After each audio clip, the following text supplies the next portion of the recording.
raising money for tonight. So it's an excellent cause. I know he likes talking in the mic, and he's a very handsome man with a better beard than me, so I'm going to just do the raffle and then I'll let you have your words, okay? Cheers. Thank you. This is going to Three-Way School. Now, Three-Way School is in Bath, Bristol side of Bath. It's a generic special school. Generic means that basically we take children with every sort of disability you could possibly imagine, and probably some you can't.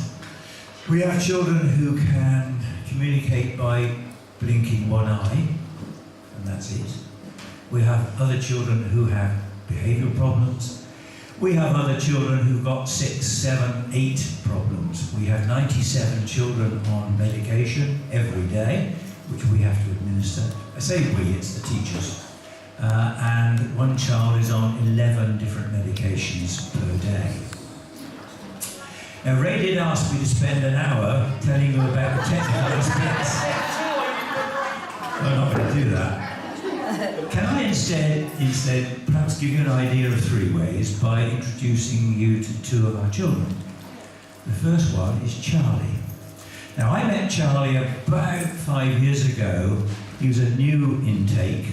I go up to the school 2 or 3 times a week, and one of the things I do, because I enjoy it, is I help the teachers and the TAs give the children their 11s. When I got there on this day, Charlie was new. I saw him sitting in the corner. He would melt your heart. He was then 5 or 6 years of age. Beautiful little boy with blonde hair. And he was sat there like this. So I went over and said, "Come on, Charlie, biscuit time. Let's share some biscuits, shall we?" Not a single response. And the teacher leaned across and she said, "Mr. Hodgman, he's totally deaf." So quickly recouping, I waved the biscuit in front of Charlie, and I got no response. And the teacher said, "And he was born without eyes." Anyway, we got through to Charlie. I got his hand and I gave him the biscuit and I touched it on his lips. And he put the biscuit down and then he reached out and started to feel my face. That's when the tears started. Mine, not his. And what he was doing was making friends. And here we are 5 years on and little Charlie is still quite reclusive, but when I go in, I touch him on the forehead, I tap him on the nose, and he knows it's me, and we're friends. And that's the sort of thing that we can achieve. We can get some sort of response out of our children.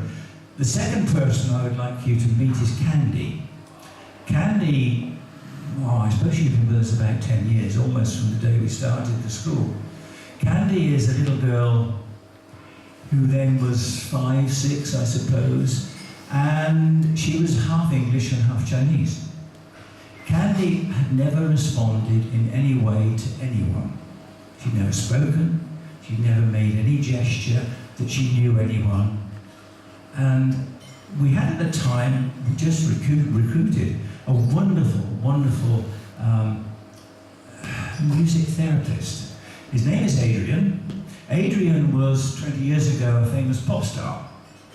And he was making a fortune, touring America, all Europe, everywhere. And one day he sat down and decided that that wasn't the life that he really wanted. You could say perhaps he found God because he decided there and then he would retrain as a music therapist. Now Adrian plays 170 different instruments and he's a musical genius. He said to me, "Look, I would like to get through to Candy with music." And so we said, of course, yes, have a go. 4 years later, Candy came to his class all on her own, and she started talking. But she wasn't talking English, and she wasn't speaking in Chinese. Candy had made up her own language in her head, and suddenly decided to speak. Adrian spent the next 7 months learning her language so that he could communicate with her. And that he did for about 4 years, and they established a rapport. they got their parents in, and they managed to speak some of the language to Candy as well. Candy went home on a Friday about 3 years ago, and something happened, because she's never spoken since.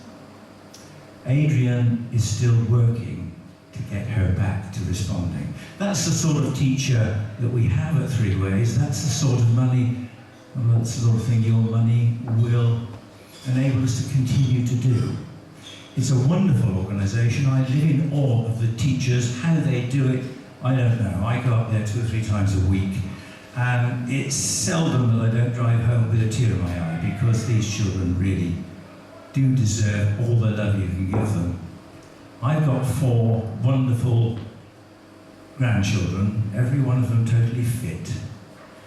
But I constantly remember that they are just a tiny bit of odd wiring or an odd chromosome different to our children. And we mustn't treat them any differently. We must respond to them. Above all, we must love them. Thank you for this. This shows the love that you've got. Bless you. Thank you. Yes. And thank you everyone once again. A pat on the back for every one of you. That's wonderful. It's a great achievement. I hope it's going to go to a great cause, and some of the kids will see the benefits of it. As for us, we've got a bit more dancing to do, guys. It's to the Moving Back, Samarito and Obi there, and then we're going to bring on some of the starters again for 2 straightforward dances.